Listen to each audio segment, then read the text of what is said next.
There's another way that we, at the other end of the continuum, that we are able to reach the world. And I think it speaks to the vast array of programming at Joni and Friends. Here we are with wheelchairs in an African village or a Chinese village, or name the continent. We are on almost all of them. But we are also on television. At the other end of the continuum, radio programming and television programming. But that is about the one as well, because what our television programming is about is not a talking head, as much of Christian television is, either fortunately or unfortunately. There's a lot of wonderful programming and messages. But to be consistent with Joni and Friends, we look for that one story. We look for that one person who can change the world. And we do a story about their overcoming, about the suffering that they have gone through, and what God's purpose is for that. And so we have Joni and Friends Television, and we have now almost 50 episodes of Joni and Friends Television on more than 20 networks across the country and around the world. We are translated into Romanian and even Chinese and others, so that we are in many languages with our Joni and Friends television program. And I would like to share with you, to just give you an idea of one of those stories.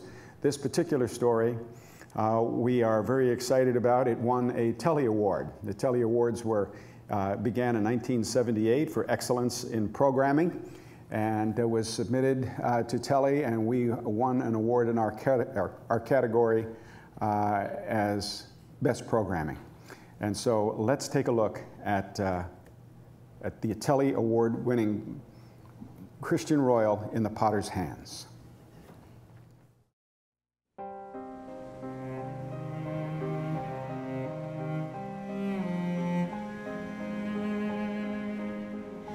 When Christian was born, I noticed when the doctor handed him to me that when he cried, his brow wrinkled up in a way that none of my other 5 children had had.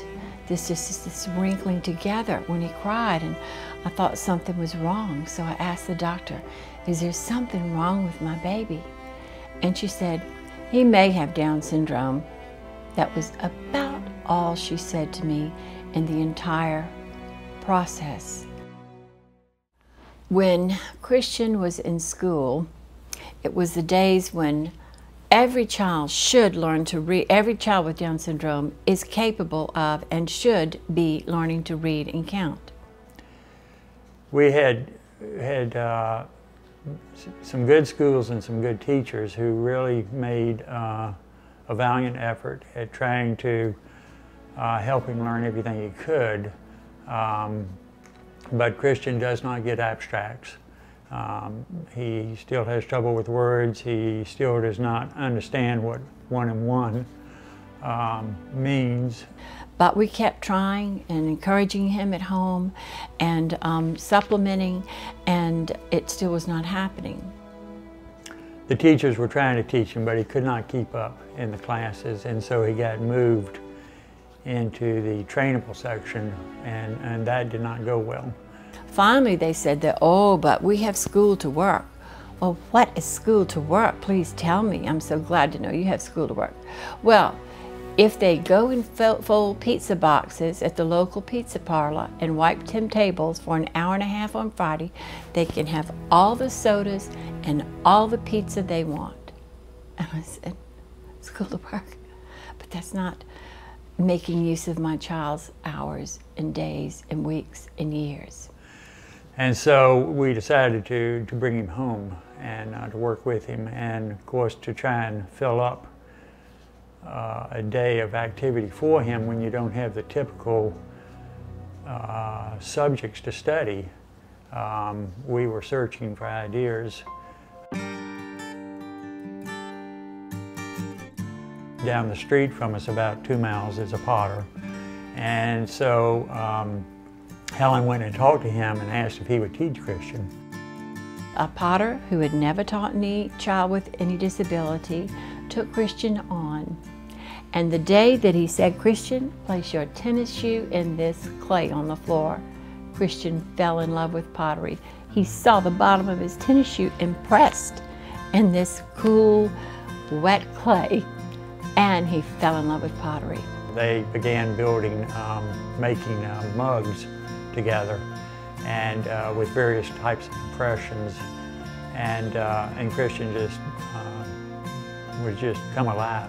Okay, Christian, how about another Fatsia? Christian gets so much inspiration from the beauty around him. And we talk about the various shrubs and flowers and see which ones are appropriate to impress into clay. Good job, that's a beautiful one. And then we bring them inside the studio and flatten the stems and press them in. Start at the top, way above. Mom, I would do it. Okay. Christian has become very, very independent in doing these things in many, many steps to making the pottery. Even though each step is doable after many repetitions of practice, yet there are many steps. But he's gotten to the point where he's almost completely independent of us in the studio.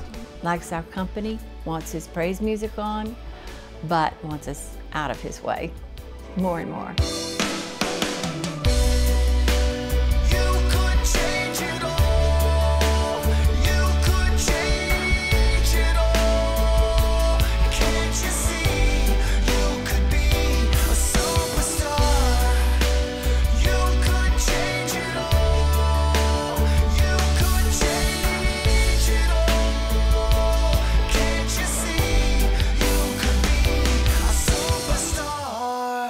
But I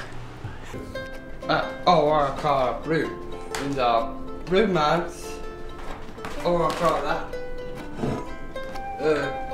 this in the brown, green, and pink.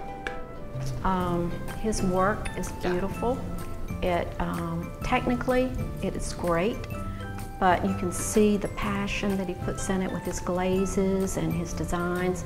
Whether he's doing the lace impressions or he's doing leaf impressions or his little critters, which he loves doing. His work could stand up to any potter. Now, what is really special about him is his story. So many people come in here and they're just blown away that this is this 19-year-old young man that's making this beautiful pottery, and he has Down syndrome. And then they want a piece of it. I got to take it home. I've got somebody in my family. I know somebody that has a disability. I want to show them what their loved one can do. And we're blessed to really be carrying his pieces, and just we're so excited for his success.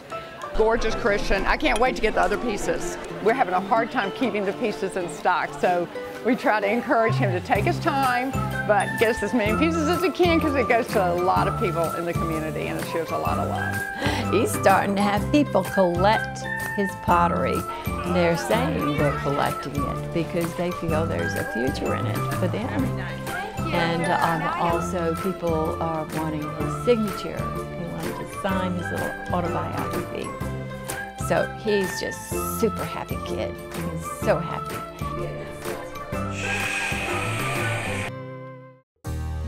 If I had taken the test and known that he had Down syndrome and had an abortion, not just the whole world that we live in, but our hearts and our lives would be so impoverished from the joy that we've experienced by having Christian Royal. He is adorable, he's mischievous, he's funny, he's lovable, and very talented, we found out, with pottery. Can't read, can't count, but who cares? You know, that's not the be-all and end-all of life. If you find something that you love doing and you feel satisfaction and confidence and have found a niche in society, you have a teacup that is full no matter what the size.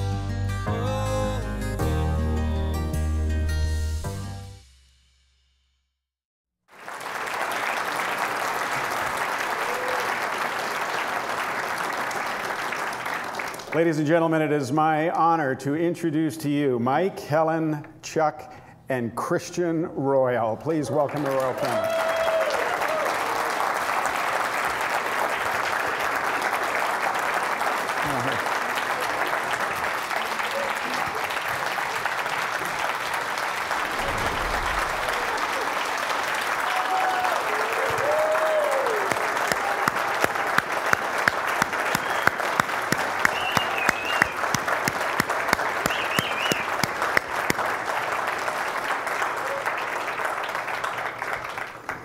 Well, first of all, congratulations on your episode winning a Telly Award. It was a magnificent story that has touched hearts all over the world. And Christian, I believe this belongs to you. Here you are, my friend. God bless you. Congratulations. You got it? It's heavy.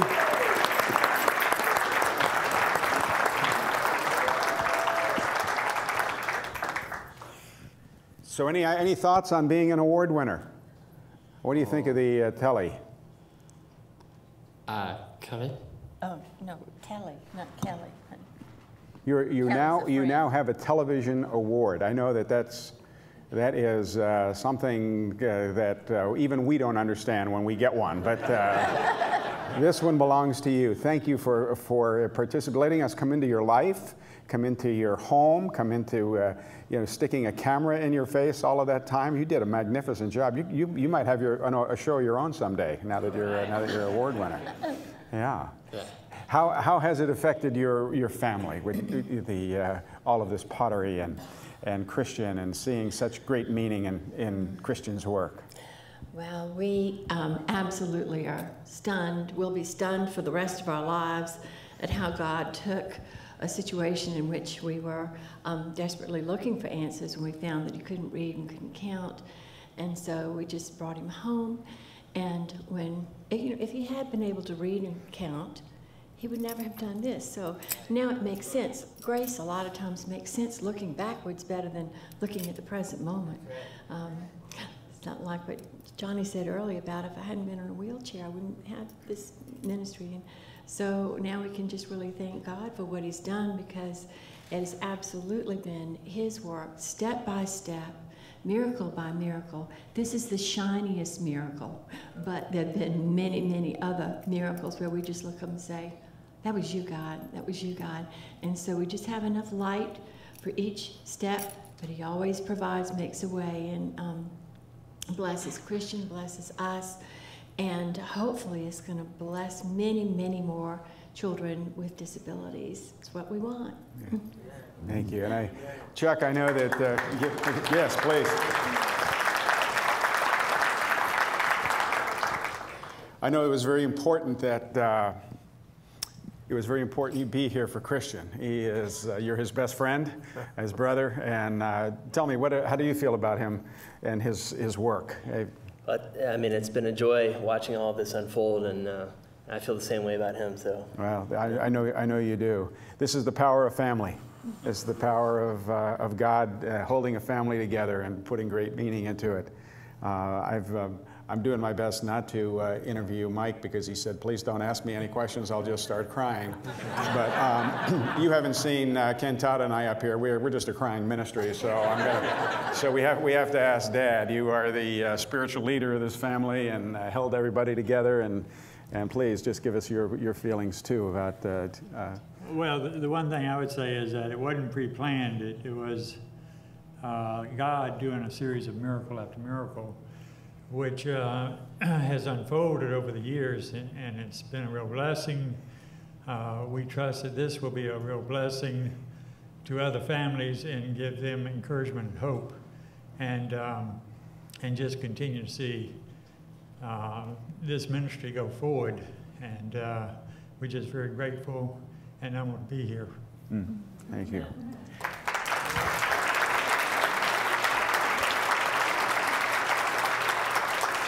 Christian, we can't thank you enough. Thank you for the way you love Jesus. Thank you for your talents. Thank you for letting us come into your life and letting God use your life as the one that is going to speak to so many. Ladies and gentlemen, the royal family.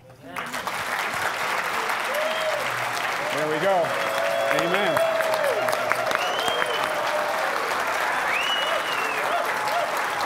There he is.